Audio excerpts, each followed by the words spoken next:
어젯밤에 있었던 그 당정청 협의회 그 재산세 인하와 주식 양도 차익 과세 관련해서 말씀을 드리겠습니다. 어제 밤늦게까지 당정청 협의회가 이어졌으나 결론을 내지 못한 채 끝났습니다. 1주택자 재산세 감면 기준 그리고 주식 양도소득세 대상인 대주주 요건과 관련하여 논의를 했으나 정부와 민주당 사이에 이견을 좁히지 못한 것으로 알려졌습니다. 중저가 주택이 공시지가 6억 원 이하냐 9억 원 이하냐와 대주주 요건을 두고 정부와 민주당 사이에 이견이 있었고, 기존에 정부가 고수하던 대주주 요건 3억 원도 5억 원까지 올리는 안을 제안했으나 민주당에서 수용하지 않았다고 합니다. 사실상 어제 당정청 협의는 내년 서울과 부산의 보궐선거를 위한 보여주기식 전략회의였던 셈입니다. 그마저도 민주당은 과세 선진화와 조세 정상화라는 정책 목표는 무시하고 표 얻기에만 급급한 모습입니다. 정책을 통한 불평등 완화나 국민의 삶 개선이 목적이 아니라 오로지 권력 획득만을 목표로 하니 급기야 자기 부정과 모순에 빠진 민주당이 나오고 있는 것입니다. 공시지가 9억 원에 짐이면 시가가 12, 13억 원 수준인데 어떻게 서민주택이라고 할 수 있으며 이러한 주택에 부과하는 재산세가 어떤 이유에서 서민의 세 부담이란 말입니까? 게다가 많은 지자체장들은 9억 원 이하 주택 재산세 인하가 지방세 감소로 이어지기 때문에 반대하고 있습니다. 그런데도 민주당의 서울, 부산 보궐선거를 위해 모든 지자체가 희생해야 된다는 이야기인지 묻지 않을 수 없습니다. 대주주 요건도 마찬가지입니다. 작년 말 기준으로 양도소득세 과세 대상은 전체 주식 투자자의 1.5%에 불과한데 이것이 어떻게 일반 투자자인 개미들에게 부담이라는 것인지 이해할 수가 없습니다. 민주당은 더 이상 서민과 개미를 핑계로 한 정책 후퇴 행태를 중단해야 합니다. 적어도 부동산 정책에서 서민을 언급하려면 양질의 공공임대주택 공급을 우선적으로 해야 될 것입니다. 개미 투자자를 위한다면 단 한 주의 주식 보유로도 다중대표 소송을 가능하게 하는 안이 공정경제법안에 포함이 되어야 합니다. 민주당은 더 이상 국민을 기만하지 말고 정책 개혁이라는 목표에 충실해야 할 것입니다.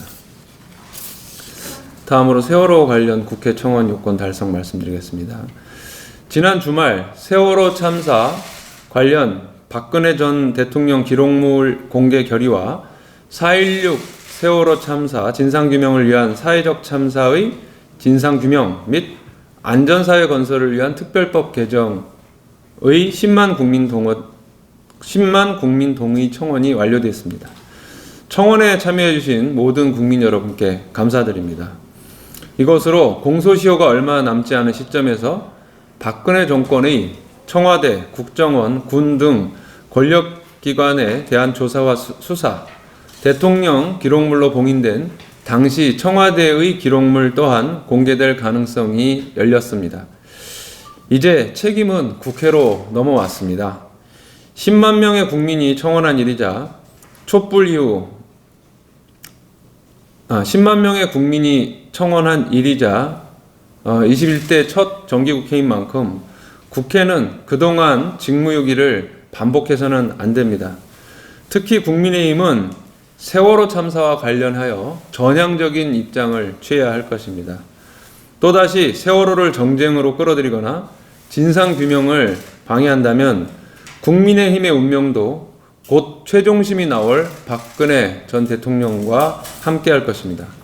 오히려 국민의힘 입장에서는 세월호 참사에 대한 철저한 조사와 책임 규명이 한참 늦긴 했으나 희생자와 유족에 대한 사죄의 마지막 기회일 수 있다는 점을 명심하기 바랍니다. 더불어 원내 모든 정당에도 호소드립니다. 세월호의 진실을 추적하는 일은 이제 오롯이 국회의 몫이 되었습니다. 참사가 일어난 지 7년이 지나도록 정권과 국회가 바뀌어도 세월호의 진실에 다가가기가 너무 어려웠습니다.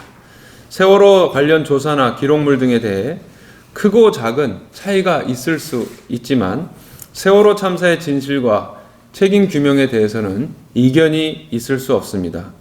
그런 점에서도 민주당이 더욱 적극적으로 나서기 바라고 국민의힘도 전향적인 결단을 하기 바랍니다.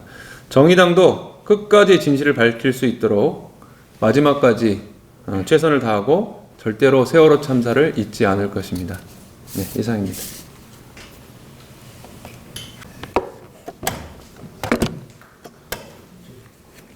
네, 부대포부 묵지입니다.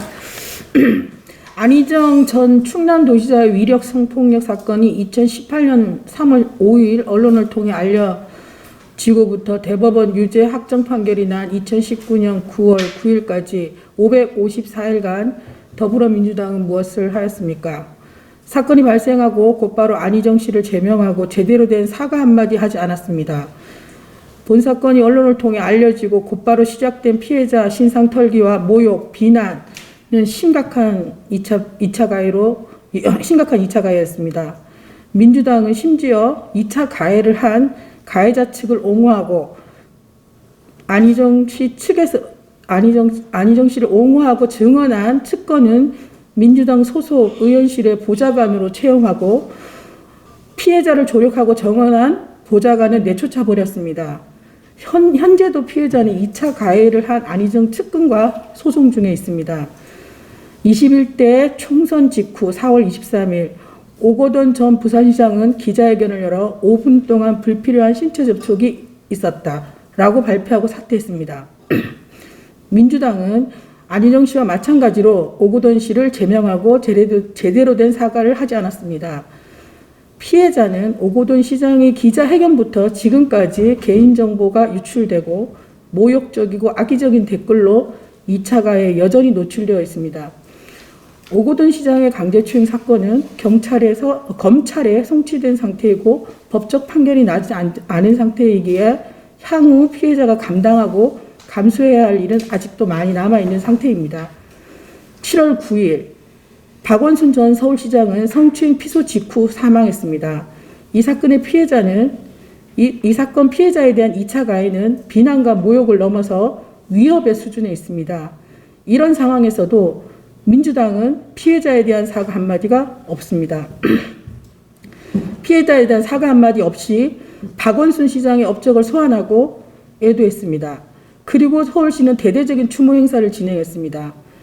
피해자의 목소리를 대변하고 피해자를 조력하는 단체는 끊임없는 항의 전화에 시달리고 있는 실정입니다. 이 사건은 경찰 조사도 제대로 이루어지지 않은 상태에서 국가인권위원회의 서울시 직권조사를 기다리고 있는 중입니다. 민주당에 묻고 싶습니다. 무엇이 해결되었습니까? 지금이라도 이 사건들의 핵심이 무엇인지, 발생된 맥락이 무엇인지를 확인하십시오. 민주당에서 공천한 후보들입니다. 한 사람은 감옥에 있고, 한 사람은 검찰 조사를 받고 있고, 한 사람은 죽었습니다. 지금 내년 4월 보궐선거, 내년 4월 서울시장, 부산시장 보궐선거에 후보를 내기 위한 당원 개정을 할 것이 아니라 재발 방지를 위한 강력한 대책을 마련하고 실천하는 것이 공당의 책임입니다. 민주당은 단 한 번이라도 피해자에게 제대로 된 사과를 한 적이 있습니까? 그것부터 시작하십시오. 이상입니다. 이제 국회는 국정감사를 마치고 입법과 556조의 예산을 처리하는 국회의 시간입니다.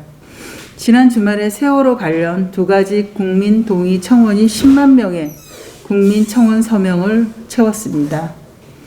세월호 진실을 제대로 규명하기 위한 법안이 국회에서 힘있게 통과할 수 있기를 바라는 마음이 모아진 것입니다. 이미 중대재해기업처벌법은 10만 국회 청원을 완료하고 하루빨리 산재 1위 공화국이라는 오명을 떨치고 더 이상 죽지 않는 노동 현장을 만들어줄 것을 촉구하고 있습니다. 중대재해기업처벌법을 포함하여 5인 이하 사업장에 또 근로기준법이 적용되고 특수고용 노동자, 플랫폼 노동자 등 다양한 노동자들의 노동자성을 보장하는 이른바 전태일 3법도 국회를 기다리고 있습니다. 프리랜서 자영업자까지 소득에 의한 고용보험이 적용될 수 있는 전국민 고용소득보험법도 마찬가지입니다. 올해 12월이면 효력이 중지되는 낙태죄에 대해서도 형법상 낙태죄를 폐지하고 성과 재생산 권리를 보장을 촉구하는 국회 청원도 현재 진행 중입니다. 기후위기에 대응하는 그린 뉴딜법과 포괄적 차별금지법 등 많은 법들이 국회를 기다리고 있습니다. 국회의 시간입니다. 재난시대를 함께 살아내고 좀 더 평등하고 안전한 지속가능한 세상으로 나아가기 위한 가감한 실천을 촉구합니다. 거대 양당이 다시 국정감사 때와 같이 정쟁 중심으로 국회의 시간을 사용한다면 지탄의 대상이 될 것입니다.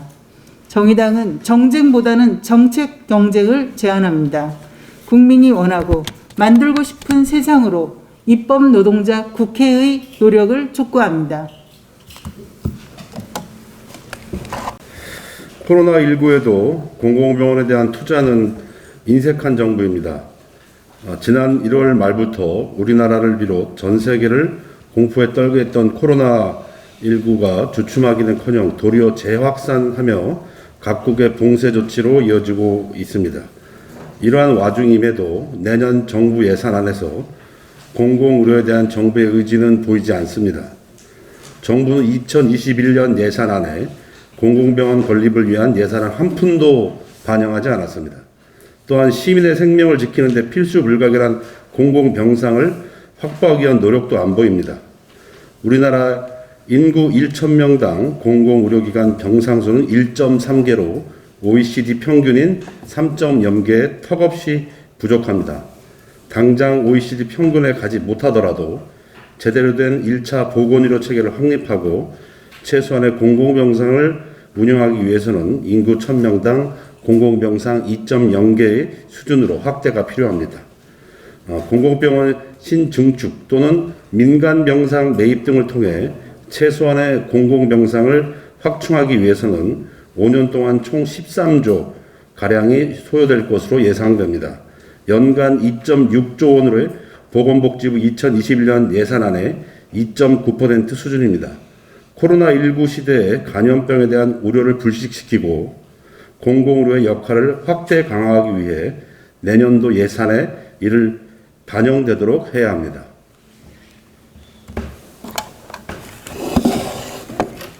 정의당 위원장 강민진입니다. 민주당의 보궐선거 공천안에 대한 전당원 투표 결과 86% 찬성으로 가결됐습니다. 국민에 대한 약속 파기의 책임을 당원들에게로 미룬 민주당 지도부의 비겁한 행태를 규탄합니다. 무엇보다 민주당의 반성 없는 행태로 인해 가장 큰 고통을 느끼고 계실 피해자분들을 먼저 떠올릴 수밖에 없습니다. 저와 청년정의당은 오거돈 전 부산시장과 박원순 전 서울시장을 고발한 피해자와 연대하겠습니다.